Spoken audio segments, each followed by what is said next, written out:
Hello, everybody. You're listening to the Big Chill Podcast. This is episode 342, Hurdling Obstacles with Josh Apiafi.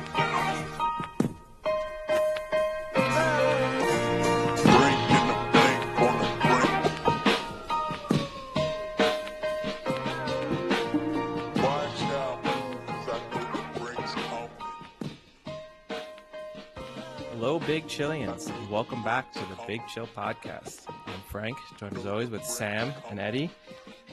Later, we have a really nice interview with Josh Apiafi, who is the Sky Sports Racing presenter and founder of Racing for Rewards. So look forward to that a little later in the podcast. But first, I guess big news coming out of United with the sacking. So who wants to start and say whether it was deserved or undeserved? I don't think there's anyone out there. I don't think Solskaer would think it's undeserved. I mean, Sam and I were together on Saturday and we saw the clip of him. He gave a wave of, this is the last time I'm doing this. Like this is the final nail in the coffin. This seals the deal. And yeah, I think he takes credit for helping to right the ship slightly. And then it stagnated again. And I actually think there's been there was like Talk Sport and a number of the other sports radio shows and stations were critical of the fact that he gave a farewell interview to MUTV the day after and saying how that's just kind of a joke and no other club would do this. Chelsea didn't let Frank Lampard do it. And I think that the difference is in this instance, there's no animosity. I think he feels like he was given a good opportunity to try and do his best, and that he probably reached a point where someone else will do a better job. And I think there's sort of an honest assessment there, probably from both parties, that this is for the best at this particular moment in time. Yeah. It's I mean, when you look back on it, it's a bit of a strange one how it's kind of endured, right? There's so many of these like last gasp moments that Solskjaer survived, all the PSG games, all the kind of win or two over Manchester City as well. Like when it's mattered, when you feel like it's win or out, or losing out, sorry, he's gone. But then he goes and pulls out a good enough performance or a deserved enough performance that he then continues on with the job, puts on a kind of little bit of form, and then it deteriorates again. But when you even just go further back, like wasn't Solskjaer like Cardiff's worst manager on record as well? And you think to yourself sometimes, like the escalation that this manager, who is still very kind of young in his career, he was put into there as like an interim role because, you know, fan loved, club loved. You know, it's a hell of an escalation for someone, and to survive the way they have, I think is actually, in hindsight, pretty amicable. Yeah, he's totally unqualified for the position. You know, managing Cardiff and Molde shouldn't entitle you to manage one of the biggest clubs in world football. And had he not played for the club, there's no way he would have done. And I mean, yeah, there's these little moments over the course of his tenure where if single games had gone differently, he would have been sacked a lot sooner. And then if you even think back, I mean, if I have the timeline right, I mean, he was interim manager basically up until the moment that they knocked PSG out, right? And then that was kind of the thing that got him the full-time job. So if you think there, a somewhat controversial penalty in the end of a Champions League tie has been the thing that has kept him on as Manchester United manager. He seems like a very nice person. I was gonna say, speaking of that, did you see there's that little video that went viral of him leaving and going, I think, stepping into the car, and there's like a fan there, and he just like hugs the fan kind of passionately, and then just hops into the car. That was kind of a unique moment. The thing actually I was gonna ask both of you is, I know Eddie is a huge Malcolm Gladwell fan, and Malcolm Gladwell has his kind of theory about how CEOs turn over so rapidly, and it's really hard to assess whether the success or failure of the company is based off of that CEO or what the last CEO had put into place. And then, you know, they were subsequently sacked and then the new one took over, and did they actually do anything, or, you know, that kind of thing, and how it takes more time than people think to see results from leadership. So he was there for what, about 2.5, 3 years, 2 full seasons, and, you know, a little bit in that first season, and then half this season. Do you think that's enough of a sample size to say that he was ineffective, or is it a little cut short where maybe you should have given a little more time with all these changes that they're making, bring in a lot of new people in this last year to kind of see what he could have done and kind of solidified all these new signings? I think for me, if you had you would almost consider it like if a manager had like a par for the course of like, I don't know, a couple of years or something like that, 2 or 3 years. And then there's variables in it that shorten your time or make it more risky. Like the amount of money that Solskjaer spent in the summer just gone was definitely going to make it easier to fire him quicker if it wasn't going the right way. So for me, I think a Premiership manager doing 2.5 years is actually, I don't know if it is, but it sounds pretty good in kind of recent history. When you look at like the kind of fickle nature of the way that Watford it would be above average over the past decade for sure. Watford, Newcastle, even to an extent, is, a lot of these teams turn over managers, and also a lot of these teams that eventually get relegated bring in someone like Sam Allardyce, Alan Pardew, someone that's going to only be there for 3 months anyway.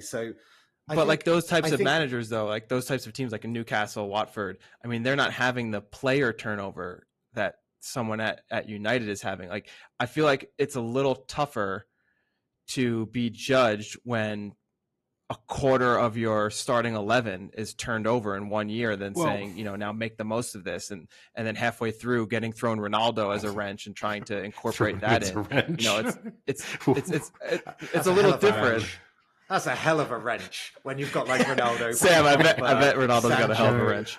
Look, I think the turnover in most Premier League squads is pretty comparable. I think the difference with United is that their turnover tends to be turnover that they planned on, whereas for other clubs, it's your best player has outgrown that particular step in their career and leaves. That I think is far more challenging than where Manchester United are much more in control of their own destiny when it comes to who plays for them and when players leave. But I think he had a sufficient amount of time to prove himself. And I think it got to the point where it was difficult to imagine him taking them to making them genuine title contenders. And that's just contenders. I can't imagine. And part of the criticism that has been leveled at him is that he's too nice. That you can't be a manager who's just buddy-buddy with everyone, and that he didn't have a kind of ruthless streak that you need, where players are a bit intimidated by you, where you have the ability after a bad performance to really rip into them, and that he was just too nice of a person. I don't know if that's true. I don't know if as a manager or as a coach you have to be. There are plenty of examples of people who are very successful in the world of sports as coaches or managers who are fundamentally just nice people. They have to be in the right situation to then succeed, but definitely that sort of player's coach can work. The question is, was it a good time to get rid of him in the sense that I don't know if necessarily the options available to United right now are the right ones? That would have been the only temptation to keep him for a little bit longer, because you have to assume with a club as big as United that when they're making that decision, they already have a sense of who they want to appoint, and they need to already have a sense that that person is interested in the position. Now, whether that's Pochettino or Zidane or a host of other names that have been thrown out there from all over the planet, the sporting manager, you have the former manager of Germany, you have a number of names being thrown around. I don't know. The rumors here in France is that Zinedine Zidane has no interest in the job. That's what French media is saying. Yes. So apparently... Yeah, and apparently Zidane or the family have come out and said that England isn't in his kind of career trajectory at this point. But Pochettino obviously came out and said that he wouldn't be against like a mid-season move to the Premier League. I guess from what I've heard tonight, it sounds like Pochettino's going, and it sounds like Zidane's imminent because of the return to France kind of thing. But for me, having a Man U manager be sacked usually means they're of high caliber to almost know where they might go next. Like there's usually an obvious opening or international management or something like that. The thing with Solskjaer is I don't know where he goes. Like I can't see. Are you sure on that statement, Sam? The statement you've just made. I've made several. Which one? The one that when you think of a Manchester United manager being sacked. that you think that another door is open for him. Because let's really think back on it. So the majority of our lifetime is dominated by one Manchester United manager who retired. So we knew where he was going when he stepped aside. And aside from that, everyone that they've had as a manager since then, I would say, as almost exclusively, this has been the biggest moment of their careers, and afterwards it's not certain where they were going to fall. Mourinho is probably the only exception to that. Everyone else was either at the back end of their career, if you think of some of the higher profile managers who've had positions, or managers where it was a step up, like David Moyes immediately after Ferguson, and then it was unclear as to what Moyes was going to have to do afterwards to sort of salvage the reputation that he'd had prior to being at Old Trafford. I don't know. I think if we walk it through, then David Moyes went to Sociedad, like he went to Spain, if I'm right, for the next kind of trip. Which again, I'm not arguing is obvious. I'm just saying that that's where he went. Louis van Gaal went to, what is he, the Dutch manager? But he wasn't first time out, was he? He didn't leave Man U and then take on the Netherlands job. Mourinho, no, he's now actually the manager at a pub called the Dutch in London. Oh, I get it. So he's still in the UK. He's still in England. Yeah, there we go. Argument done, Eddie. He's still in the English game. He had 5 years out of the game, Louis van Gaal. So pretty much, I think the Netherlands was the only job that he was really going to come back for or be offered that was significant enough to tempt him out of a maybe unplanned retirement, but what probably looked like a retirement. And so then the only thing that saves him is the crisis in the Dutch national team. Yeah, I feel like this is another good example of Sam's optimism and kind of cheerful personality, where he's not as concerned about who's the next manager coming in. He's more concerned, like, a manager just got sacked. Oh, I hope he's going to end up all right. Like, where's he going to go next? I hope he lands on his feet. You know what? Well, I think no one else in United really gives a shit right now about that. It's kind of it's a fair point though. Like, actually, when you go through the Man United managers since Ferguson, it's kind of fair what Eddie said, and I kind of like have come around to that. I guess for me, it's just the fact of a Manchester United manager leaving Manchester United implies a level of experience or caliber to assume they can go somewhere of similar reputation. This is my point. It doesn't. It's just that for the vast majority of our lifetimes, Manchester United were run by one of the greatest managers of all time. It would be the same thing with Arsenal, who when I imagine an Arsenal manager, I think of Arsene Wenger. I don't think of the host of fairly unsuccessful managers who have flown through that door since he left. And it's the same with Old Trafford. I still think of Ferguson when I think of who, United managers, even though we're now going back a decade since he's been gone. But yeah, we're people in our 30s.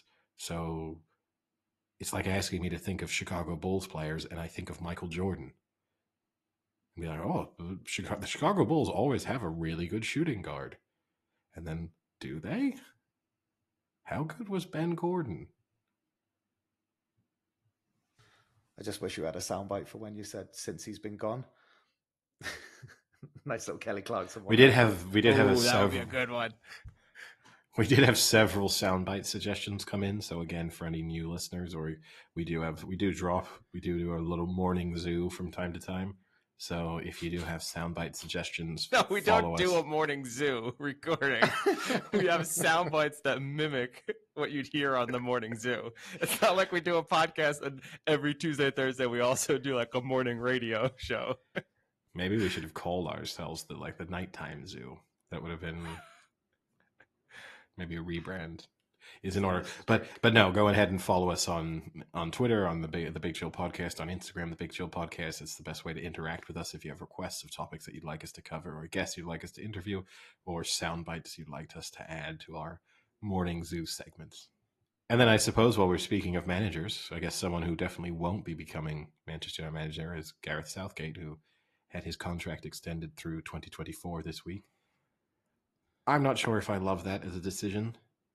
I know Hey, that wait. No. Stop. You cannot say you're not sure if you love it when 6 months ago you proclaimed that you are a better manager than Southgate and he is useless and is ruining the squad. No, okay. That might be. That's not exactly what I said. I didn't say, for What a example, that stutter! I didn't say, for example, that I am a better manager. I said that I would be a better manager. Just to be clear, clearly my You resume does could not be. stick. Would be, but look, I've always said what Gareth Southgate deserves a ton of credit for is the way he has helped the England football team's image and the way that that team has matured under his leadership and the example that he sets and the way he has sort of galvanized a particular culture within the England football team. And in many ways, that is far more important than anything that takes place on the pitch. So I have no major objections to Gareth Southgate being England manager, and I like having him as England manager because of that fact. But I think he's been outmanaged at different times, particularly I think in the final of the Euros, where I think England lost because their manager was not as good as a manager on the other side of the halfway line, and I don't know if with the quality of players that are available to him, particularly in the attacking sense, I don't know if it is within his nature to put a team together that will take advantage and maximize the potential of the players available. That's my criticism of him. And I would have liked to have seen before. I can see both sides of the coin. One is that it's nice to give him the vote of confidence and for all the players to know that their futures with Gareth Southgate and if he's very popular with them. But he's England manager, not Manchester United manager, so he's not trying to sign anyone. He doesn't need to try and stop players from leaving. It's not as if Harry Kane is suddenly going to start representing Scotland because he's not sure as to whether or not Gareth Southgate is staying in charge of England. So I would have said see out the next World Cup and then just the performances are decent to good, then extend his contract. But there is a possibility here that it starts to feel as if he's wasted an opportunity. And do we really want him around for another 3 years? Yeah, if we have a poor World Cup, and people's definitions are going to change on what constitutes poor, but then you've basically got a little bit of a lame duck manager for 2 years, right, leading up to an opportunity for us to probably be kind of favourites for another Euros. But the timing's right, isn't it? Or the timing's interesting, right? Is it because England were at any point approached, like, by a club to kind of have him as a manager after I a can say year? categorically no. Who on earth is wanting to bring Gareth Southgate back into club management? That would in any way tempt him. That's the other thing you have to factor in. Who did he manage in? Middlesbrough? Yeah. Was it just Middlesbrough? I think it's just Middlesbrough and then the England youth setup. He was the under-21s manager, right? Oh. I think he was only manager of Middlesbrough. And to go back to a point that you raised several minutes ago now, Frank, that point by Malcolm Gladwell, I think, is a decent one. I think that it's the kind of logic that can often apply to presidents, where it's the case, a new president comes into office and suddenly gets credited with the economy picking up. But then when you factor in the latency of so many of the aspects going into the economy, it's things that were done 3 or 4 years prior that are actually starting to have an effect. But at the same time, it's a Malcolm Gladwell theory. So it's probably not a Malcolm Gladwell theory. It's probably just some fairly sound academic research that he's then bastardized and twisted it into his own mindless ramblings. Eddie, could you do a better job than Malcolm Gladwell? No. He is very, very good at what he does. Yeah, he is. He is. I mean, come on. No, the underhand free throw to kind of bring it in, I guess, to our sports theme is a pretty good, I don't know, debate that he's brought up. I mean, when you're talking about, the number of the topics that look, he's very good at identifying interesting quirks in reasoning or sort of Statistics. aspects of academic research that people aren't really paying attention to. I mean, that's like the 10,000 hours theory, right? He's taken research that's really been done. It's just the people who did that research are very annoyed by the fact that they didn't prove that doing something for 10,000 hours meant that you'd be good at it. They just prove that if you are naturally quite good at something, that the moment at which you become very good is usually around 10,000 hours. But it's not as if I sit down tomorrow to play piano and don't stop for 10,000 hours, that I'm going to be then playing Carnegie Hall in my 10,001st hour. I think that's the issue. That would be such a commitment to a booking, right? Wouldn't it? You say to Carnegie Hall, like 10,001 hours away, you're going to have a superstar. I'd like to book my show in advance, please. I've got 9,988 hours left, so yeah. Right now, I've got no experience, but in 10,000 hours, I'm going to have 10,000 hours of experience. Just wait. Yeah. I've read Malcolm Gladwell. But no, and look, Revisionist History, his podcast, I think the first season of Revisionist History was excellent. And then I think it probably was, you could say first kind of, two, maybe. He's kind of lost he's forgotten what the original premise was, which was going back and looking at things that we think of in a certain way and we're wrong. And now it's just him, Malcolm Gladwell, holding court. And there's nothing wrong with that, but it's just a shame because the original premise was so good. Malcolm Gladwell and Bill Simmons, they're kind of in the same boat for me. I am mostly frustrated by what they do, but I also cannot stop taking in everything that they do. Sure. Oh, man. But on that note, should we make the very smooth transition to our interview with Josh Apiafi? Welcome back to the Big Chill podcast. We are delighted to be joined by our guest this week, Josh Apiafi, who will probably be most familiar to our listeners as a presenter on Sky Sports Racing, but also as one of the co-founders of Rewards for Racing. Josh, thank you so much for taking the time to speak with us.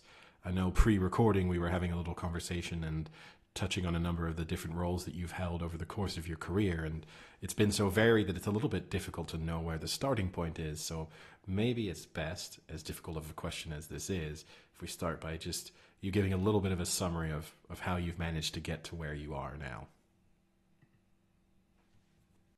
Or maybe just how you got into racing to start, maybe. Good man. That's we can split it up, make it a little easier.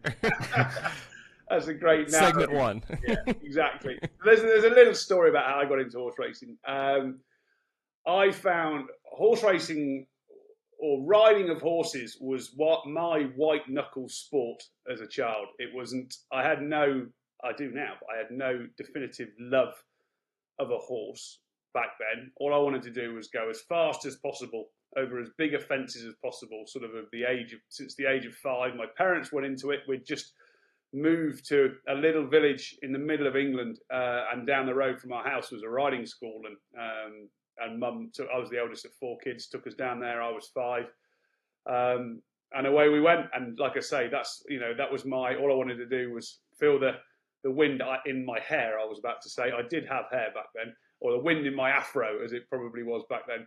And just fell in love with that side of it. And I think I was about 9 years old. My dad was a pilot, a commercial airline pilot then, and he was the first black pilot. Actually, we'll come on to some D&I stuff and what drives me. And of course, that was a huge element of him being the sort of first black commercial pilot in the UK. Anyway, he was flying one day and. Or turned up at the airport to fly a group of tourists down to Malaga, I think it was, down in Spain. And his co-pilot turned up and he had a shiner of a black eye. And Dad, thinking that this guy had been in a fight, sort of went, hop yourself up to the cockpit and we'll have a chat about that, but don't let the passengers see the black eye. Anyway, they take off, fly the plane down to Malaga and get up to altitude, and he turned around and he says, okay, what's the story behind the black eye? And the guy turned around to him and he said, you probably won't believe me, but I got it riding in the Grand National last week. So for your listeners that don't know, it's the biggest race in England. It's 4.5 miles over 30 fences. It's the race, the equivalent of the Melbourne Cup, the race that stops the UK nation. Everyone has a bet on it, and away you go. Anyway, he was back then. Pilots earned well above the average wage in the UK. He had enough money to own a horse himself, and that horse was good enough to run in the race. He rode it. It fell. He got a bit of a clouting, and 2 days later he was flying with Dad. Anyway, Dad then turned around and sort of goes click, click, click. What's my son going to do for a career? He just rides horses. Racing then became apparent, and he asked him if he'd take me racing. And 3 days later, I turned up at a little unknown track on the border of Wales called Ludlow. And I walked through the gates and just went, that is what I want to do. I want to go at 35 mile an hour over big old obstacles. And that was it. I was sold. I don't know which part of that story would worry me more, either turning up to get on a flight and seeing that the co-pilot had a black eye, or turning up to get onto a flight and seeing that I recognize the co-pilot as having been a Grand National jockey. Or if you saw my dad. Or even worse, if he's the jockey that you knew fell in the race. That's not giving you much confidence right there, as he's going to put your life in his hands. Absolutely. And that was about 80... Geez, how old am I? So I was born in 75. That was sort of 84, I'd say, 85, yeah. And so then you pursued a career as an amateur jockey. We've had, obviously, a couple of guests on who've followed a similar path, but what was that experience like for you? Hungry. So I left school at 16 and did my GCSEs and then left. I could have gone on I was the only one, I think, out of my friendship group. Actually, there was 2 of us that left school at the age of 16, and I moved 250 miles away from home. Thought nothing of that. Again, my dad sort of comes in this conversation. I remember him dropping me off. He's going to sound really hard now, but he was a little bit, but it was the making of me. When he dropped me off, he said, "Listen, I was 16 years old." He said, "You're not coming back." And I said, "What do you mean?" He said, "You can come back and visit, but you're not going to live at home again. It was the whole off you go." And it went, and I sort of copped on. I went, "Okay, this is it." And I was off, and obviously I still remember that conversation 30 years later. And it's another thing that drives you, that you are you're forever proving yourself, even if it's just to yourself, let alone anybody else, And so you're a parent now. Do you think you'd be able to send that sort of clear message or ultimatum to your children now that you're on the other side of the fence? My kids burn pasta. So I'd say there's probably a few life skills that I need to teach before that happens. And I also think the world is a very, very different place too. And it is interesting being a parent, that I don't think the world was that different when my dad and my mum were growing up. The way they grew up was not dissimilar to the way I grew up in the 80s and early 90s. I started working in 1991. Whereas you look now of the world that my teenage kids live in is a monstrously different world of connectivity, of how easily accessible everything is, and also that, in 2 clicks you could be speaking to anyone or anything, and what controls that had. I mean, we had we're speaking now, and we're speaking for free. If I was speaking to someone in the States, it was costing about £5 a minute when I was growing up. So, and there would be a delay of about 10 seconds, whereas this is, and technology is fantastic, but it's made being a parent ever difficult, because we didn't go through it. It's probably what I was trying to get across there, that my parents went through a lot of things that I went through when they were kids, whereas I've never been through a lot of the things that my kids are going through. So we're learning, and we're also trying to discipline and guide them along the way as well, Yeah, so it's interesting you mentioned that, because we had Nathan Horrocks on, and he had he did a short film the fall where he kind of addressed this instant connectivity and being a jockey in today's age, with all the criticism and the social media, and being a jockey when you were and now seeing the jockeys now, how different and how much more difficult do you think it is to be an everyday jockey? We're always going to say that it was far more difficult in our day than it is today. You hear it from no matter what sport you're talking about.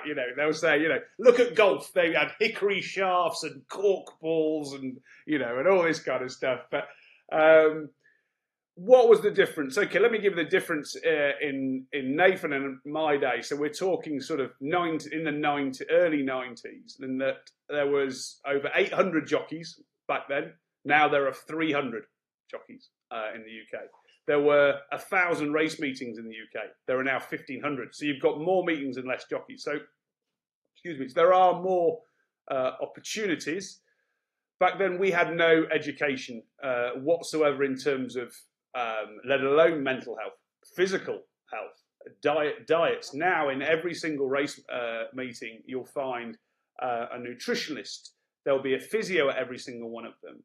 There are various online courses. I mean, they're looked after so well. I mean, Lester Piggott, the most famous jockey probably ever in the world, used to live on a cigar and a glass of champagne and a cup of coffee in the morning. That was it. And because he did, and people go, well, that's just horrendous. He's just turned 90, so he's not done too bad. But in terms of how they're now seen as athletes, we were never seen as athletes. If we started doing, if someone walked into the weighing room and started stretching, I mean, they would have it ripped out of them in terms of the mickey taken out of them, whereas now everyone goes for a run when they get there. They know exactly what they need to do in terms of core strength.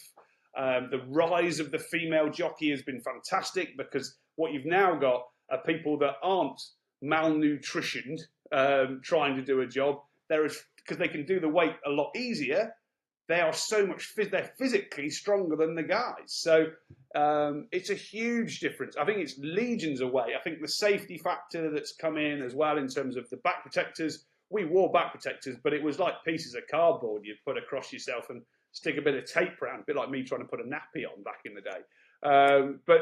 But now, it's all the hat has changed. And I think that'll be the next one in terms of what do we look forward at. And Nathan has got obviously with Jockey Cam, what is the natural progress of that is to actually, rather than stick a camera on a hat, is actually to look at what the helmets are. Now, they have become far better but they haven't grown so much in the 30 years since we were riding. If you looked at what the F1 drivers were wearing 30 years ago and what they wear now, compared to what a jockey wears now and a jockey wore then, there's hardly any difference on a jockey front. So I do believe that in the next 5 years, there will be a development of a helmet, which would include would include a camera, would include speed ratings, would include heart rate, would include concussion data. So and all that, at the moment, they're trying to judge in about 10 different things. And I would hope, because I know some of the protagonists within it, including Nathan, that they come together and build a helmet for the 21st century that could carry that data. When you became a jockey or wanted to go into it, whether it was like point to point or actually racing over the fences, did you think the reality, so you had the expectation of going fast, going over fences, maybe seeing a black eye on someone, but what was the reality like when you were actually in it? Did it make it more negative? Did you still love it? Did you continue to fall in love with it? Like how was the reality of being a jockey against the expectation as kind of like a childhood dream to do it? Very good question, because it's a bit like meeting your hero, isn't it? And sometimes you meet your heroes and they're absolute, they're allowed to swear, but they're absolute dickheads, which I've done before. And then other times they can be absolutely the most amazing people you could meet. And then you find out your hero probably isn't a famous sports star. It's one of your best mates. But in terms of what it was like, it more than meets what you expect. It is the greatest ride you'll ever go on. And back then you would ride anything. The worst horse in the world, you couldn't wait to stick the colours on and ride it over a fence. And it might have more letters than numbers in terms of its ability, which means it's fallen or unseated or pulled up. But you would still get on it thinking you were going to beat it. But that's the the naivety of youth, I think, along the way. And your body, after a good few slaps, goes, okay, this might hurt. Whereas when you're young and flexible, and flexibility is definitely wasted on the youth of today and of yesterday, I would say. It's one of those things that it surpassed anything that I could ever have dreamed. But then what comes with it is, and being an amateur jockey, you don't get paid. So I was lucky enough to have a nice upbringing. My mum was a teacher, my dad was a pilot, and you sort of do.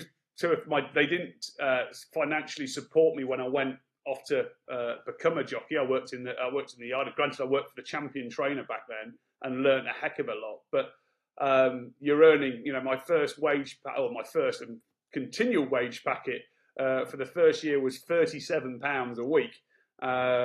Of which nowadays isn't a decent bottle of wine, let alone anything else. But that was living in their hostel that they had at the yard. I wouldn't have changed it. I was the richest man in the world, in my opinion, because I was so happy doing what I was getting. I'd have done it for nothing and just ate Frosties if I had to. So I thought it was brilliant. And the racing element of it, why did I stop? I began to fall out of love with it because I only rode 10 winners. So it wasn't like I didn't, it was a drug to try and find the next one, but they were few and far between compared to people that ride them all the time. And we didn't have the nutritional advice. So, I was walking around 3 stone lighter than I am now. It wasn't healthy. I knew it wasn't good. And I was riding pretty poor horses. So every time you get a slap and you end up in hospital. And when you're tall and lanky, you don't bounce. When you're small and stocky, you do tend to bounce more. So, so that was the sort of the love of horses came more apparent, but the adrenaline kick only lasts so long when you end up in the back of an ambulance.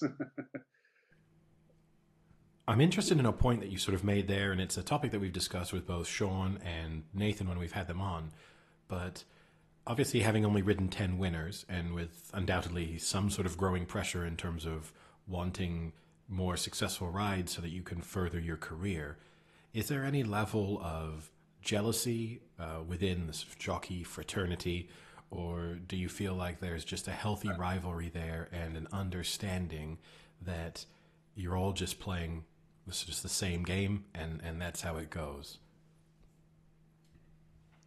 Interesting question, Ed, and it's probably I'm not going to dodge it, but you'd get a more interesting answer, or an more honest answer from, or experienced answer from Nathan and Sean, who wanted to be professional jockeys. I always knew I was never going to be a professional jockey.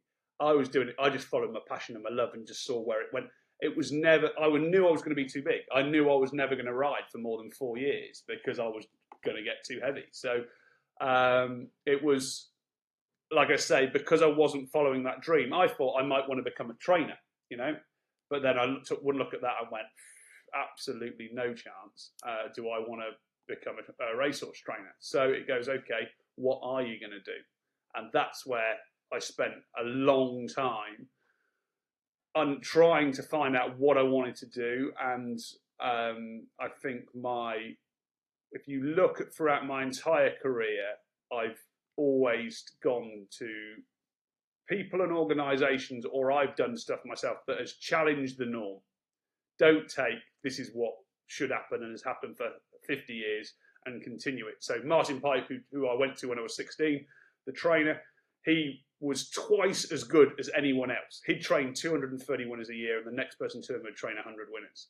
And because he brought in interval training, which people just thought he was cheating. He had all sorts. He had TV cameras down there, reporters thinking he was cheating, the whole 9 yards. And he wasn't. He was just better than everyone else. Betfair, same sort of thing. Everyone said, "Oh, this is illegal. You can't do it." The bookmakers were crying foul. Of course, 21 years later, it's still there as one of the leading ways to bet in the UK. So challenging the norm has always been my sort of route, but I think it really grew within me within the time where I spent going, okay, I've gone down this route of trying to ride, don't want to train, what am I going to do? Haven't got an A-level, can't go to university. couldn't get a job for life, no money, and eventually turned around and went, Josh, you need to go and do something yourself. Now, before we move on to the post racing, I guess last question is, do you have a favorite race that, you know, when you sit down for Christmas dinner, you know, and you want to impress someone, you tell them this story about this great race you had, and you had a 60-1 shot you brought to the win. You know, do you have that one that you always go to, your favorite? Not in terms of me riding, Frank. It was, I mean, I've had some amazing. Come on, you rode 10 winners. You got to have one good story there. You're so humble, Josh. First one's your best. It's 10 more than we've gotten combined. For me, first one's your best one, and basically I was struggling with the weight. I rode this horse. It was for Martin Pipe. I'd left the yard, or left the working for him a couple of years before, and I don't even think Martin Pipe knows this. I'd never been to this race course where this horse was running, so didn't have a clue where we were going. And because I was struggling to do the weight, I had to get in the sauna before we got there and go for a run. And I'd never stepped foot on the course before I stepped out there on this horse. And this course goes here, there, and everywhere. And it was just pot luck that I went in the. I basically followed them all until I could see the winning post, and then kicked on, and it ended up winning, and away you go. So yeah, so this is like confession. Sorry, Martin. Well, I know he's an avid listener, so I'm sure that will come as a big disappointment to him. You've touched on already that transition from being a jockey to the business side of the sport. And I know you forged your own path at first, but then you were also involved in the very early days of Betfair. We had Scott Ferguson on, who I know joined Betfair sort of early on in Australia, and he described that as a bit of being like in the Wild West.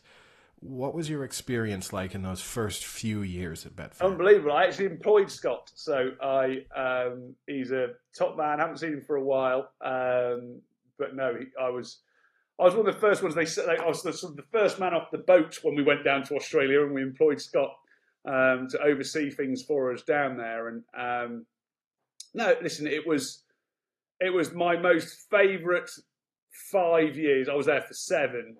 It was my most favourite 5 years of my entire working life, and I know a lot of people who were there within that period have struggled since to try and find that buzz again. It's a bit like when you see jockeys retiring and try and find that adrenaline buzz again.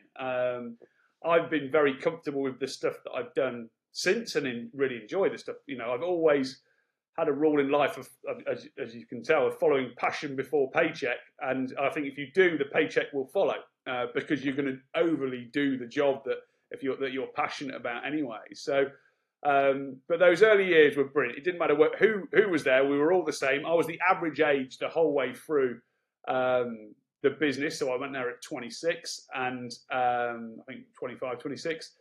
And again, continued through it. To see it grow was pretty amazing, but because there was no book that was been written that says this is what you do when you've got a fast growing business, or growing as fast as we were. The only people at the time that grew as fast were eBay, and it's sort of like, and they'd got up to sort of 3,000 employees within 2 years, and I sort of know why we grew the way we did. And I think, like I say, for 5 years it was brilliant, and then it became too big for what it is, because we only needed sort of 800 people and we got to 1,500. But some of the stuff we did was if whatever our competitors in the gaming world did, we didn't go anywhere near. So if they sponsored over here or they advertised here, we'd go over here. We just wanted it to be completely different and ask that question, because otherwise your media over here costs so much money, and over here it doesn't. Now it means you can go and trial and error 10 different things over here, and off you go, and people go, "Wow, Josh, it was amazing. You were, director of horse racing and head of marketing and stuff like that." And I went, no, it was easy. And they went, "What do you mean it was easy?" I said, "Well, listen, one, you've got a fantastic product. The best salesmen in the world are ones that've got to sell the crap product, not the best product. This is an easy sell. Yes, it was difficult because it was something new, so you had to explain the concept before, and then the selling points of that. But if you've got that, and we were led by data, and I think we were the first business in the sector that was very data driven. And so my analysts would turn around to me and go, right, Josh, we need more males aged 27 to 34 with an income of this, that live in this type of area, that this type of job, that boom, boom, boom. I then go to my media buyers and go, I want to purchase media that have got the demographic profile of 27 to 34. And it was just using, and we knew that we were then, excuse this phrase, peeing in the right pond to get the right people to come on board. Whereas beforehand, it was like, let's splash brand everywhere. And, because they had lots more marketing budget than we did and hope something sticks. Whereas we had to be very targeted about what we were after. As someone who's worked quite a bit with startups in the tech industry, I'm quite interested in the point that you made there about the realization that the company was becoming too big. When did you realize that this was becoming an issue, and exactly how was it impacting the business itself? Cool. So we went from speedboat to Titanic, basically. Whereas beforehand, if there was an opportunity, bang. If you said to me, right, Josh, there's this opportunity tomorrow, I could do it. Whereas the next time, it's then a bit like running things by committee. And where did we went wrong from being too generous? And that's a weird analogy. And that analogy comes from that after sort of 3 years, we had this huge backlog of tech work that needed to happen, as well as other stuff that was expanding. And when I first joined, and like I say, there was under 50 people there, that we didn't earn hardly any money, but we got given shares equivalent to what your salary would be. Now, that continued throughout, even that the share price would rise depending on where they were in terms of their investment. But what happens then is you get people sat on options that don't vest for 3 years, and so this backlog of work that needed to happen, what they should have done is paid for the freelancers to come in, pay them more money, and clear the backlog. But what we didn't, we employed people to come and basically clear the backlog. And once the backlog was clear, and let's say in a year, these people still had 2 years of options to vest. So they're going to go, no, this is my job. They have to justify their existence within the workplace, and then things start getting political, and this is my job, and that's my... And for the first 5 years, no matter whose job it was, if the phone was ringing, you pick it up, and you ran.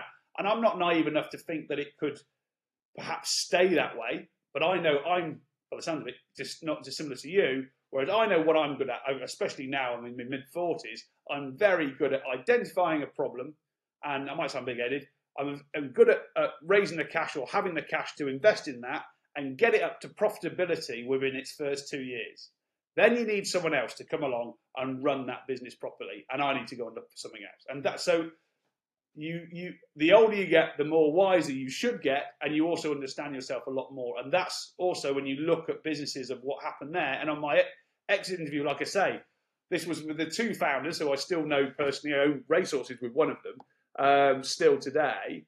They said, why are you leaving? I said, well, there's 1,500 people here and there should be 800. And they sort of laughed.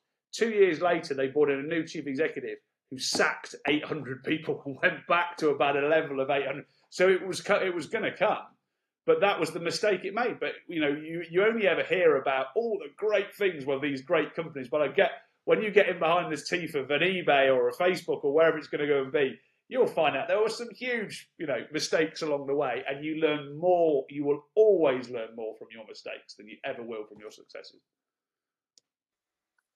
So going from that, with obviously you're on the outside looking in now, I guess, with Betfair in that extent, but the way the betting industry is now, do you think that Betfair still has differentiators with the exchanges, or do you think maybe it's missing some tricks when it comes to a lot of the high street bookies went to the more casino based stuff with fixed odds betting terminals, etc.? Do you think Betfair still has kind of a uniqueness to it, or do you think everyone's caught up with it and it's just become part of the normal betting space now? as an old Betfarian, so I'm coming at it that way because Betfair are a client within one of my businesses, but I equally, I think they respect the fact that I was there 20 years ago, so they understand that. It's a very different place. Listen, it's owned in a big group that owns Paddy Power, it owns Sky Bet, and it now, for me, it's another betting brand. I think the exchange, you can only have a look at the liquidity levels across the exchange platform are tiny compared to what they once were. I think it's slightly unloved because it's a bit like when you look at airlines that then go and decide. British Airways decided that they'd start a cheap flights division called Go probably about 20 years ago at the same time. It's very difficult to run a high margin business and have a low margin product that runs alongside it. And I think it just that the exchange, the sportsbook makes far much more money. It's a brand that has then, they're just different products within it. Whereas when we came along, when I started the conversation about Betfair with you guys, I was saying that we always looked in a different area. So people would go, do the casino, earn more money. And we went, we just don't want to be a one-armed bandit casino like everyone else. You can just lock them in. It would just look like you're trying to rinse the customer for a bit more cash. So what we then developed was exchange poker, different exchange game. So you can play poker using the exchange model rather than just lobbing in a roulette wheel. So that was the great thinking that we had in terms of what does the core. We stayed true and core to our products. The sports books were our enemy, which is probably where it comes from me. Whereas now it sits along as bedfellows within the same business. So it's entirely possible that you wouldn't be able to do a lot of what you were doing back then just because of new regulations and restrictions. But when looking at the current landscape, you obviously have Paddy Power sort of leading the way in terms of the creativity of their marketing and advertising. But both from a marketing and product standpoint, where do you think you could make still the biggest impact on some of those businesses now in terms of being different and unique? So the marketing and advertising strategy, I've never worked for a big company or part of a big conglomerate, even though I've got a Sky email address now, but it doesn't. I'm a freelancer there. But I loved it when we were different. I love being different, and I love challenging the norm. The moment you stop doing that, that's not what my skill set is. In terms of product, I would love to take the exchange away actually from sitting alongside those, so it can go and be the challenger brand that it once was. It no longer is. It's a product. Looking at the landscape, obviously what's happened is it's gone from 20 or 30 bookies and companies down to the big superpowers that we see now. They're pretty much of a likeness. Bet365 bet to smaller margins, so you get better prices as a consumer. And they're all about turnover, but they're a private company, owned by one family, compared to the rest being PLCs. Where product-wise, I would love for the small stake win bid bet. Where is horse racing's or betting's lotto style bet that you could then engage, especially on a horse racing front, that you could then engage the masses with it. It might be that you have to pick the first 5 on a Saturday afternoon and you win £1 million. Whatever it is, we need to find it, because that's what that engages everyone. Everyone still does the national lottery. There is obviously huge margin in it as well for everyone, so you can have your distribution partners and give them a good kick in it. It was one of the things I was hoping that the Tote were going to look at. I think they still might in years to come. They've looked at their value element over the last 2 years in terms of what their takeout is, and they match SP and stuff like that. But equally, I think that's just catching up compared to what could possibly happen is when you start to overtake them or look at something different.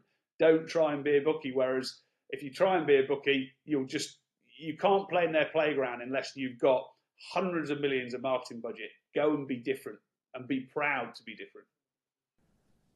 So you've mentioned the Tote, and I don't want to overlook rewards for racing, but you were part of the group that raised the money and bought the Tote a few years ago. I'd be interested in knowing how that opportunity came about and what the interest was specifically in the tote. Yep. The tote as a concept might be more familiar to many people outside the UK, almost as that is the only way of betting on horse racing in many countries around the world, but had perhaps become to be seen as a little bit outdated in the UK in a betting industry that had become much more advanced with a number of different markets. So maybe this was almost seen as an opportunity to salvage the tote itself. I don't know if that's necessarily the right way to put it. Well, it probably was. It was a little bit like the Betfair Exchange. It was something that I'd had passion, knew that it would it needed modernisation, it needed dusting off, giving a new look to a new direction. Fred had bought it and I think had fallen out of love with it, to be honest with you, because he thought he was assisting racing, and I think he did. And racing basically just laughed. And it was, I found it very sad, the relationship that Fred was offered with the sport. It obviously came up for sale. And it was something that I was approached by Alex Frost, who was an ex-Merrill Lynch vice president, to look at, raising the cash, but then secondly, he's a huge racehorse owner himself, very successful himself, to bring along a group of wealthy individuals with a passion for horse racing, to look at bringing it back to racing as such, and to look at what could it possibly be a revenue driver, and where it could never have worked when it was owned by Fred, and that's not just because it was Fred, it was owned by a bookmaker. So I think it's gradually getting to where I hoped it would look, which is it's not a brand that is going to take on Bet365, but it's a fantastic product for Bet365 to sell because it's got a lot of margin in it. So, they've got their closed garden of 20 whatever million customers in the UK. They should be, here's your you've placed your 3 or 4 bets on a Saturday and you're given the option of doing the play spot. Or equally, when you do the play spot with them, we could, that data can inform. If you come out the play spot, you've already given the data that you fancy these horses in a later race. So I think it's a great product through a partner base rather than actually taking them on as a brand, taking other bookies on as a brand. I think internationally, we've seen Whirlpool come about this year, which I think is a great initiative. It still means that the pool is hosted in Hong Kong, but you would hope in years to come that the UK tote would be strong enough that the Whirlpool would be hosted with them. So, the cash comes here rather than us going into the liquid cash. At the moment, it's slightly the tail wagging the dog. It's where the customers are and the host pool there rather than where the product host pool is. And I think the product, and that's what needs to happen over a period of time, is that host pool should be where the product is. So I still think it's got a lot of work to do to get where it needs to get to and also to become profitable. I think they're just about to finish paying for the tote from Fred Doan. But they're now setting up, I do believe, because I also own a horse with Alex, who's the managing director of the tote, that they have got these partnership networks now set up, and now they're in a position to move forward. Yeah, I think certainly for me, and it's probably the case for a lot of people, the tote had almost become seen as a sort of legacy institution within racing, and something that I only thought of and interacted with when I was physically at a race course. Because their digital offering has been so poor. I mean, ridiculously poor. And also, it's racing. It could be racing's lottery.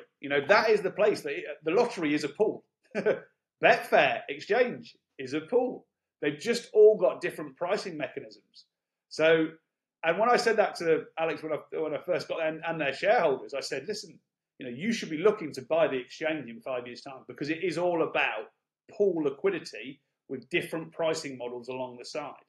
But then when you use the algorithms, you can if you've got a core bunch of liquidity and you use different algorithms for different prices, you and I should be able to go and place a bet on a horse coming 4th in a race on the tote because there's an algorithm around the liquidity of what's been done in the win and place market.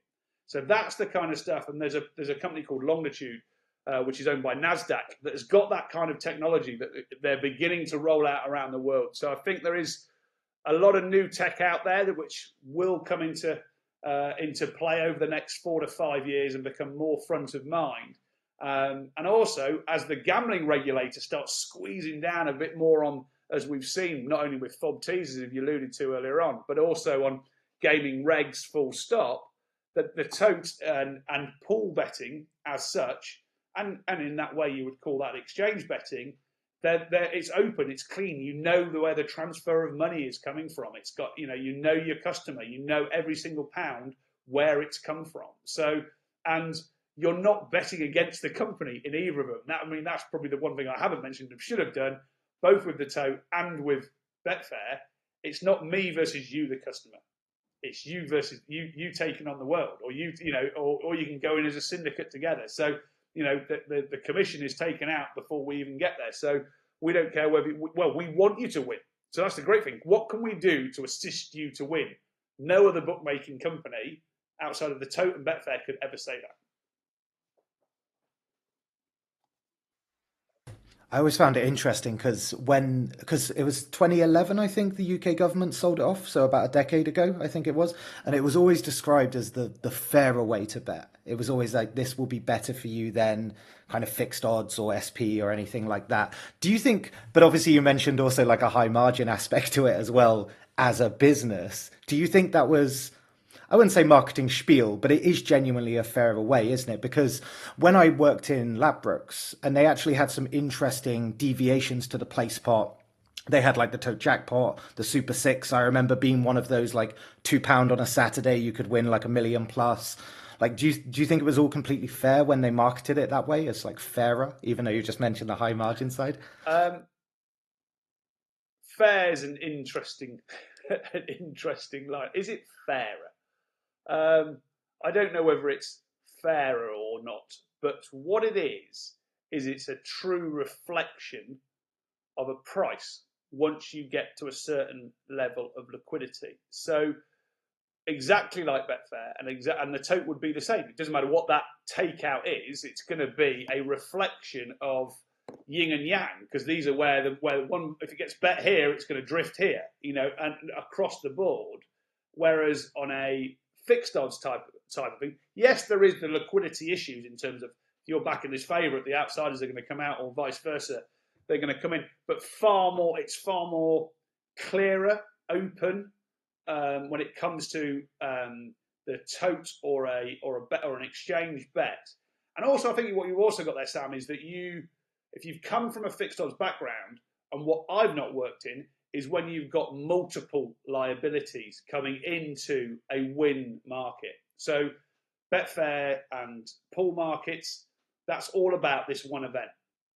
And what we all love doing an ACCA, and that kind of stuff. But that's a bookmaker's got to equate, if this second favourite wins here and it's just a normal market, they might have a rolling liability coming in here from Frankie Dettori riding 5 winners or whatever it works out to be, which you wouldn't naturally get in or their liability that you wouldn't actually get in a pool. So I think, those are areas of your career that we could speak about for hours, but, arguably the most important and impactful work you've done in your career is when it comes to diversity and inclusion in the sport of racing. We had Sean Levy on, and it was one of the areas that we spoke to him about, and I certainly don't want to speak on his behalf, but I think we were very interested to hear, and perhaps surprised, that he had never felt as if it had been an obstacle within his own particular career. I'd be interested to hear what you thought were the sort of major obstacles facing the sport of racing, and where the biggest improvements could be made. Yeah, it's interesting. Massive question there. Where to start? I mean, I'll pick it off as we go. The Sean one's an interesting one. So I interviewed Sean on a series that I did on Sky called Leading the Way, and off cam, he gave probably the same answers as he gave you. So first up, I then turned around to Sean. My return of serve off cam was, so why are you the only one? If it is that easy and there aren't the barriers, why are you the only one? Why is it not reflective of society, which is 14%? So of which he didn't have an answer. And so let me sort of start with where I'm going to go back a little bit in terms of racing and diversity and inclusion. And I've obviously been a non-white person working in a white man's, or principally a white man's actually world, or a white person's world, since I was 16, but with a "I'll show you" attitude, which only a certain percentage of people just have. But that's what I wanted to. That's sort of how I was born and brought up, as you've probably seen from when I was talking about my dad. And I think if you look at all the racism back through history, it is gradually getting better until a certain American president arrived not so long ago. But let's ignore that. But if you look through, so when my dad first went to America, and you're talking to me about horse racing, but you've got to put this into some kind of context here. When he first went to the States, he had to sit on the back of the bus.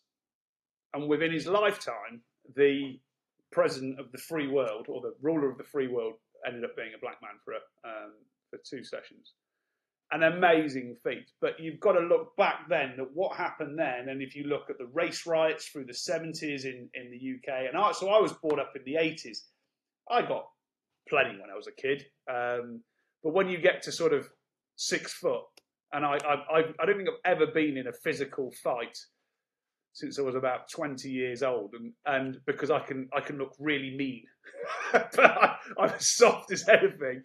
But equally, when you're 6 foot tall, not many people, especially in the racing world, where most people, the majority of people, are going to be smaller than you. You're not going to get it. But that's not to say I haven't experienced racism within it. But the reason why I've just given you that sort of context is when I speak, Rishi Prasad is a brilliant broadcaster in the UK across all sports. He's Trinidadian, and him and I are the similar age. I think he's a year older than me. And we have had same experiences of where we have been racially both abused, but then also that, I was asked in a meeting only 2 months ago by a senior chairman in the sport of racing, and they said, "What do we call you people now, Josh?" These are the draconian views that are still around. But when you speak to Sean, or you speak to another lady I interviewed, was a lady named Solskaer Varma. She's the director of racing at Aintree, where the Grand National is, and she's of Indian descent. They were brought up in the 90s, so it was a decade on, and the late 90s at that. So I do think it is getting easy. So Sean was the same. So I do think there is less racism around, or in-your-face racism around. I do think there's some unconscious bias, and people don't like to think there's unconscious bias. But if out of the top 500 executives in British horse racing, at the start of the year, there was one that was non-white, and that was Solskaer. I'm delighted to say there's 3. There's still only 3 out of 500, but we've done some, the work we're doing is changing. And that's just at the sort of leadership level. And I'm seeing more, I'm hopefully pushing more diversity and bringing more diverse faces and people into the sport outside of the stable yard. Because in the stable yard, it's become quite a diverse place, which is brilliant. But then why wasn't that diversity spreading across the sport? And one of the major things I was in a meeting this morning is, our marketing brand has been the sport of kings. And that really is outdated. Because it separates people now. That you speak to Gen Z, and I've learned a lot out of doing Gen Z focus groups over the last 18 months, that they don't see class and they don't see colour, which they naturally did in the last few decades, absolutely. And when you go racing, and it doesn't matter where you go in the world, there's this enclosure, that enclosure, and that enclosure, and that all stems back from wealth. Because it's more expensive the closer you get to the winning line. Whereas Gen Z go, no, we pay our 20 quid or 50 quid to come in, and they're expecting that everyone is the same. And it's like dress codes. They don't see dress codes. Why are you telling me what I have to wear? Because I express my own personality through my clothes. Obviously not me personally right now. But although I'm wearing a golf top and I love golf, but they're saying, you're telling me I have to wear a tie, and I mean I still wear a tie going racing because that's what I've always gone and done. But I don't expect everybody else to be wearing a tie. It doesn't matter if someone comes in a smart pair of jeans that's probably cost them a few £100, or someone comes in a scruffy pair of £20, second-hand trousers. He can get in, but he can't. It's peculiar. So, and Grade 1 race courses like York this year have started no dress code. So it is coming. But boy, moving the mountain in terms of the sport embracing diversity and inclusion. And what am I trying to do? I set out, I didn't have a midlife crisis and buy a sports car or have an affair. I decided that I'd return my focus into the sport that I love to make sure, after reading the book Legacy, which is the All Blacks book, which I'm pretty sure you've all read. If you haven't, definitely read it. Is that you want to leave your home as good, if not better, than when you found it. And I'm nervous that I'm going to leave my sport in hopefully many years to come, and it wouldn't be in a better place because it's not reflective of society. And the only way it's going to grow is if it becomes reflective of society and embraces inclusion far more than it does. Because how do you feel welcome if no one else in the room looks like you? And I've learned to live with it and to sort of go, well, I'll show you. And so it's driven me in a certain direction. But the overwhelming majority of people will walk into that room and walk straight out. And the first time I took my dad to the Cheltenham Festival, which still remains a very white occasion compared to a Royal Ascot, probably because where it is within the country, and also, that jump racing is a far more rural sport, or backed rural sport. We walked into a crowd of 75,000 people, and Dad, this was like sort of early 2000, he turned to me and he went, "Not many brothers here, are there?" I went, "No, Dad, there's not. But come and meet Rishi, who's one of my really good mates." I kid you not, there was probably 4 of us out of 75,000 people at that day. So has it got any better? Slightly, but you won't get over 100 people there that are of an ethnic minority out of 70-odd thousand. So there is a lot of work to do. And how do you do it? When people go, the easiest way to make it more diverse is to put diversity there. In other words, if people can see it's diverse, then more people attract. So I'm trying to make the sport look more diverse because I think we have a role in the media to do that. But then the first people that walk through the door, it's perhaps not what I'm putting up. So I'm making more of Sean Levy, but he's the only black jockey. I'm making more of Suleika Varma, but she's the only. So when they do walk in, I've got to make sure that Sean and Suleika are at the front of the house so they feel welcome. Otherwise, they're going to go, "What is this place?"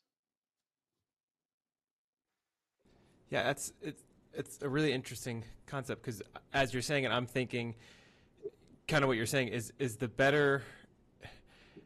How can you, I guess, fast forward it to get to that? Is it putting more diversity, not technically on screen, but in those areas like jockeys, trainers, presenters, or is it putting more diversity into the crowd that's watching the on air? And then what way would drive the diversity more? Is having more people following the sport or having more people up front to then attract more diversity to follow? Or is it the other way? If you see what I'm saying. And with a couple of answers. First one is, racing is attractive to a diverse audience. And people, when I say that. And walk into any bookmaker shop. You walk into a bookmaker shop in the middle of a city, it's the most diverse place. It looks like the YMCA or the Village People. You've got all sorts of creeds, colours, religions, the whole lot in there. But they don't go horse racing. So they're betting on the horse racing, but they don't go there. The Far Eastern market love horse racing, love betting. But why don't they come in the UK? Why don't they come horse racing? So it's not the product. I don't believe that you can change things overnight by parachuting in diversity. You've got to look, so this is the strategy that I've gone down for the sport on behalf of the sport and did it myself, and I'm delighted to say that the sport has now funded me and my associates to continue it is to look at the pathways into the sport. And there are 3 pathways into this sport, I believe. Keeping it simple, there's a pathway if you want to be a rider, which has been massively covered, and it's been a very successful pathway for many a year. But the other 2 they struggle with, which is the pathways if you want to be a fan, and if you want to work in the sport and you're not a rider. The overwhelming majority of people, in fact, off the scale, 99.99% of people that work in the sport that are in a non-riding element don't come in as their first job into horse racing. It's their second or third job before they arrive here. So entry-level jobs. So one of the things we're looking at is an industry-wide apprentice program to run out, as in not in terms of jockey apprentice, in terms of apprenticeships within the organisations within the sport. And then if you look at the future fan, every football club, every golf club, every other sport has a junior fan base section, and racing doesn't. Now, you could say that it's because those sports are participant sports. So, and that is one of racing's where we struggle, that you can't watch the Royal Ascot and then go to your local riding school and pretend you're Frankie Dettori on Monday, but you can watch the Open Golf and go to your driving range and think you're Tiger Woods. So it hasn't got that petition. Why? What are you going to fall in love with? And that is hopefully them falling in love with. Yes, there's the betting element, but as a you can't do that on a teenage front. Of course you can't. So you've got to look at how do I get you to love horse racing, the spectacle of it all, the social aspect of it all. That you've got action all afternoon. It's on all the time. There's all these great things that any time of the day you can actually interact with this. There are those sort of things. So you've got to look at, okay, so where is our engagement program? And unfortunately, racing hasn't had one. We're currently building a pretty basic one, which includes a young person's racing club. We have this great thing called Racing to School that brings 15,000 kids a year to the races, but then sort of stops after that experiential day. So the next stage is going to be those kids can bring their parents back for a sort of show and tell day. Then you go on to the third step of young person's racing club that goes up to their sort of fair paying and of betting age, really, at 18, because then you're an adult and away you go. And unfortunately, the commercial organisations within our sport, and it's only got worse since COVID, because they've got to get their revenue in, have got to look at the fair paying customer and not the customer of 10 years' time. You've mentioned golf there, and obviously I think that's probably a natural sport to draw some comparisons with, just because of the historical profiles and demographics that have been involved in the sports themselves. But these are obviously issues faced by sport as a whole, as we've seen this week with Azim Rafiq and cricket. But where have you seen other sports make progress and examples that perhaps have been set where you feel as if the racing industry can follow? Rather than a good question, that's a tough question. But a good one is a good one with it, Ed. I haven't got Tiger Woods and I haven't got Lewis Hamilton, so I haven't got faces. The headline or the Michael Jordan. The big headline is a diverse face. I think my Tiger Woods is probably 10 years old at the moment. I think it'll be about 6 or 7 years' time. I'll see that coming through because we're investing in the future. Hopefully that's not too late. But it's going to take that period coming through, and also the sport to be ready. And I think the sport is readying itself for diversity. I see my role within it to start the flow of those people, the acquisition of a diverse fan base, and what the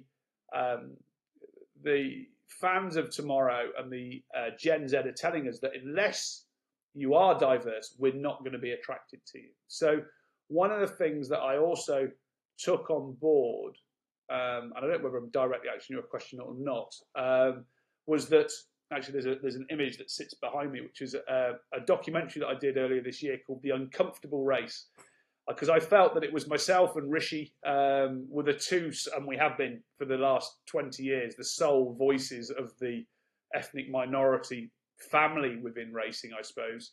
And that's because we have a platform that gives us a slightly louder voice than most, I suppose. But what it was otherwise D&I, as it's come about and come more to the front of mind throughout George Floyd, Black Lives Matter, taking the knee, Colin taking the knee, great man, great documentary if you have not seen it, Copenhagen at the moment, is that you needed more voices, and I needed the voice of tomorrow. So these guys that sat behind me, they're all under the age of 23.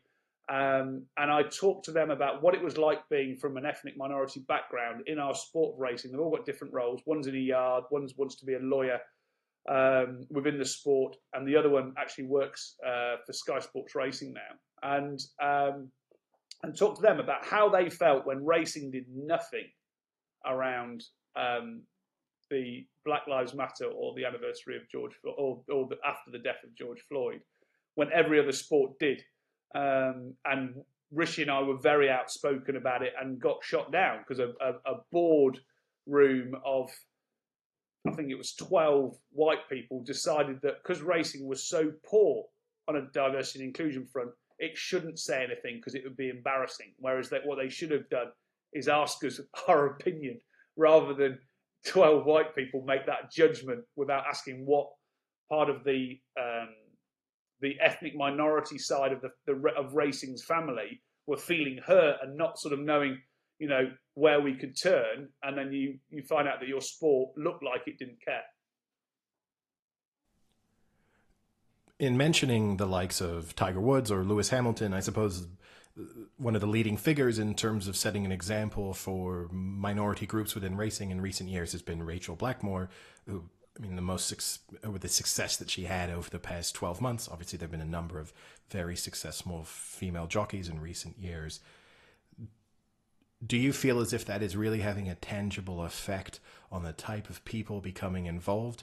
I know that on the back of her success last year, in terms of the media coverage and social media coverage, there is a lot of, a huge number of stories relating to young women and girls being inspired to take an interest in racing and riding. Do you really start to see that effect? Rachel Blackmore, like Barack Obama, was a result of a lot of work over a decade to get to where Rachel Blackmore was, or to get to where, and Barack Obama, talks about it the whole time, of who did what all the way through from Ali, Jesse Jackson, the whole way, everyone did their bit to get him to where he got to at that point in time. And Rachel Blackmore, there are so many pioneers that for Rachel Blackmore to be where she is. She's worked tirelessly. She's absolutely, and she is an amazing jockey and an amazing woman. But there have, in the past, been amazing women with the same amount of ability. So we are all on a journey. The sport's on a journey. In answer to your question, I think I can give you the data. 1/3 of apprentices now riding on the flat are female that are coming through. When I started, well, not even when I started, at the turn of the century, it would probably be 1%. It is now an option, and I think that's tell me in one sentence, Josh, what you're trying to do. What I'm trying to do is to make sure there is a place for you, no matter age, colour, religion, size. You could, whatever it is, there needs to be a place for you to land and be embraced and be able to engage in horse racing. And there are some cracks that have huge gaps in that what I'm trying to fill to make sure there is somewhere for you to engage. If too big to ride and all that kind of stuff, and you can still engage in our sport. And the work over the last 10 years on gender diversity has been fantastic. It's been very hard because it was such a male-dominated sport, both the administrators and the people that were riding and training. Obviously, they still don't have that many female trainers. And, it is gradually getting better because it's becoming an option, and it will continue. And I believe ethnicity will be the next part of diversity to grow. I go in with that. I'm obviously a pusher of that, and I'm hopefully creating change. But it's not just me. You'd have to ask other people whether the work I'm doing is creating change. But I got told by the chief executive of the Racing Post the other day, Josh, when you set out 2 or 3 years ago on this cause, we advertised for a junior journalist, and I told you, you've got no chance, Josh. I had 50 applicants, and they were all white, and only 2 of them were female. He said, we did the same job only a couple of months ago. He said, out of the 50, 7 weren't white, and we had, I think it was 12 females. He said, what you're doing is working. He says, just keep going. And when you work by yourself, you don't get that kind of feedback. So it's, I work alongside people, but it's rare you get the feedback to say that, That's great. And the numbers on the apprentice jockeys, that's amazing. I never would have guessed it'd be that high. So that's great to hear. As we wrap up, we really didn't touch on your Sky Sports Racing presenting or anything. So I guess my final question will kind of be more related to that. I'll make it a small 2-part because I know we have to go. How was the transition to going on screen and being on screen? Was that nerve-wracking, and did it take a lot of time to get used to? And then I guess secondly, what's your most favorite moment so far in being a presenter, and what's like the most fun thing that you've done that really makes you happy? And you said like meeting your heroes. Has there been one of those moments on screen where you've done something you never thought you'd be able to do, or someone to meet or interview or something like that? So the first question, and I'm not in a rush, guys, so it's up to you. However long you want this to go on for, I'm very comfortable, because we're talking about some things that I'm passionate about. So I'm in no rush.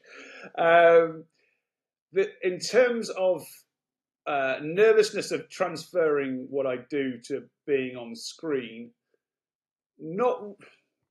I wasn't that good to start off with, but it's a bit like when we all do a presentation. If you know what you're talking about, then that presentation, you're only half as nervous. If you're Billy, what you're calling it, and you're guessing, then you're going to be nervous. So I equate it to that. It's like what I'm talking to you guys now. We could be sat in the pub and we're talking about horse racing, and that's all it is. And I know that that's where my skill set in terms of in front of the camera is best when I'm bouncing off other people in terms of my presenting, or I'm a pundit and they're asking me questions and we bounce that way. What the most difficult part, and when I did become nervous, but because I've done it a lot now over the last 3 years, is obviously when it's just you one-on-one with the camera. And that's very, very different. Because I've never played golf by myself, and I've never been to the pub by myself. I bounce off people. I enjoy the energy. When it's by yourself, I'm just like, I'm bored. And then when you start thinking how many hundreds of thousands of people are actually looking at you down there.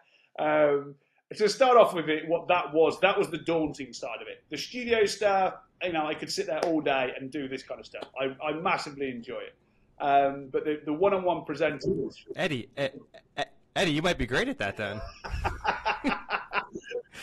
You spent a few nights at Bugsy's by yourself. Yet to play golf by myself, though. You're halfway there. Yeah, exactly. So in answer, that's the sort of first answer. The second answer of what's the great thing, doing stuff like this. That's what I'm most proud of and most passionate about, is giving people a voice, telling people stories. We've got so much great content and stories that need to be heard. And hopefully someone will turn around and go, that kid looks like me, so that could be an option for me. And that's what I'm ultimately, am I using my position for that? Yeah, but pretty openly. And Sky are huge backers of it as well, which has been brilliant. They've put £30 million towards diversity and inclusion causes over the next 3 years. And anything I've gone to them with, they've never said no.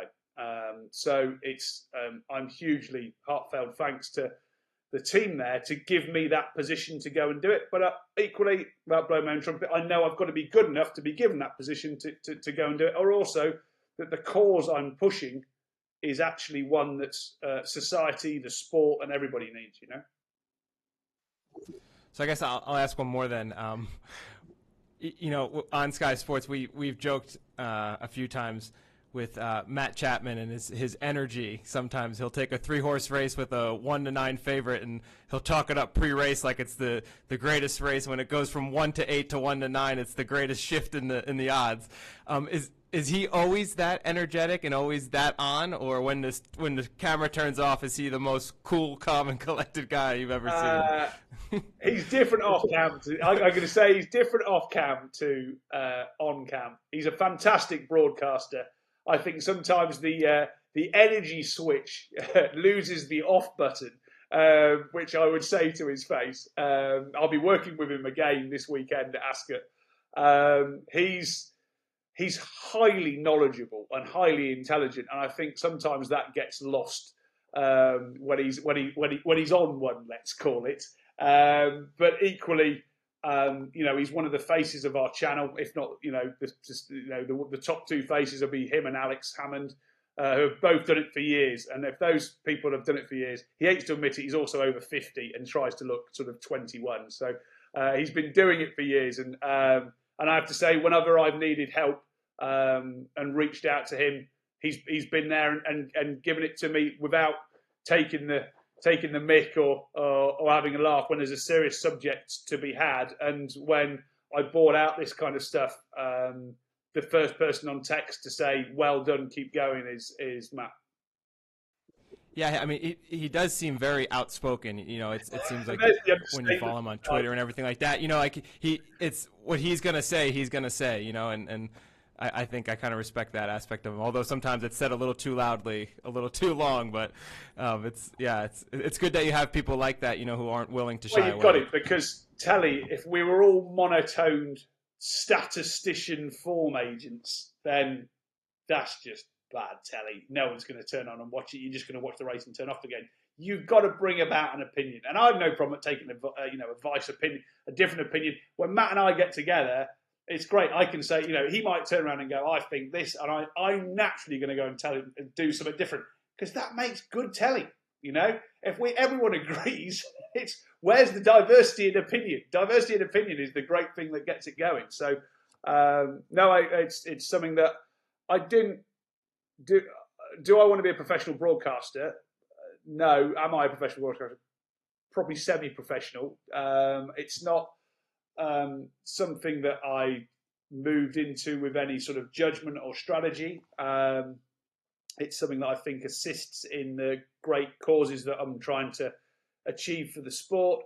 And so I think also that Matt sees me in a different light to perhaps how he sees others. He respects my knowledge base, but also respects what we're trying to achieve. And that's why, I probably more so than most, when we're on screen, have a really good relationship with him. And if he wants to go toe to toe, he knows I'm well up for it. Well, Sam, no pressure then, but do you have a final question to wrap things up with? It's the pressure of the final question. I guess, Josh, it would be good just to hear from you about the rewards for racing, because I know we haven't touched on it that much, but it would be good just to understand what you're trying to do with it, kind of who's it appealing to, and kind of the outcomes and kind of hopes you get from it, really. I'd like to hear kind of straight from the founder's mouth, I guess. Sure. Well, we're now 11 years old. We've got 1.3 million members. People gain, the simplicity of it is people gain points from online shopping. We've got 4,000 retailers. We've got 4 betting partners. And every time you bet or shop, you get points and you cash them in to go racing. So I'm sure you guys have got, like, be you in the US or UK, top cashback or Quidco and all this kind of stuff. Ours are not dissimilar. We white label off some of those brands, but it's into points. So if you got a hotel room for 10 quid, a hotel room for 100 quid with hotels.com, one of our retailers, they pay 10%, around 10%. You would get £10 in rewards for racing points, and you can cash that in as part pay for a ticket or in full for a £10 ticket. And there are no restrictions. Any ticket across our 31 race courses, even if there's only one left on Gold Cup Day at Cheltenham, you can use your points for that ticket, unlike air miles. So it's one of those ones. We live in a very political sport in terms of horse racing, and this isn't political. The the racecourses love it, the retailers and bookmakers love it, and the racegoers love it. So it's probably why it's lasted so long. It's great. It's responsible. Its members are responsible for 1/5 of all attendances before COVID, the year before COVID. We've never tried to squeeze the business in any way, shape, or form. So we've got value that goes out far more than the revenue that comes in. Yes, it's a profitable business, but it's small profits compared to the numbers that when I say that our members bet over £1 billion with our 4 bookmaker partners in the last 12 months, you can now understand how big this is out there in terms of both its ticketing presence and then also that it's what it does in the bookmaking world. Because what we offer and why we're so regulatory friendly is that what the program offers. And I sort of sit as a sort of I suppose a chairman role. As the founder, I don't work on it day to day. I've got 2 great guys that founded the business with me, Tom and Ian, that run the business day to day. Is that we offer experiential rewards, and I think what the regulators have been really worried about is that cash element of free bet. To be honest with you, it's just become wallpaper offers, and that's why the bookies love it, because the customers turn around going, I had this great. I'm betting with Bet365, Betfair, whoever the bookmaker partner is, and that's helping me go and have this great experience be it at Cheltenham or go and watch the Derby at Epsom or go to my local racecourse. They've made that experience better. So it's helped all round. Again, when I talked to you when we started off tonight, I've always followed passion over paycheck, and if I can share that passion of horse racing, going horse racing with more people, I didn't quite think it'd get to those sort of numbers when we started. It's brilliant, and I'm supremely proud of what it's done, where it is, and as it grows. And exclusive to the Big Chill podcast, we launch across Ireland in the middle of December. I'm actually going out for the sort of press launch at the end of the month at Fairy House with Horse Racing Ireland HRI. So a whole new jurisdiction, whole new set of race courses. People will be able to use it's that pool of points we keep coming round. It's all about a pool, and this is another pool that we've got there. Well, a nice little scoop for the Big Chill listeners, and it seems like pools seem to be something of the connecting tissue of your life then. Yeah, I haven't got one out the back here, unfortunately, but that'll be my next aim, I suppose. That was my next question. And Josh, thank you so much for coming on. You've been, it's been really interesting to speak with you, and you've been very generous with your time. It'd be great to have you back on again in the future, as I think we could go more in depth on each of the topics that we've spoken about. But thank you so much. I've enjoyed it, chaps. It's great to meet you. Great. Yeah, thanks so much. I mean, you don't have a pool yet, but maybe you said you had your own in horses, so maybe you get a nice Grade 1 winner and you can get the pool. I haven't got a pool myself, but about 100 yards that direction there's an equine pool. So there you go. That's where I live. Thanks again. Cheers, and you. Yeah. Thanks, Josh.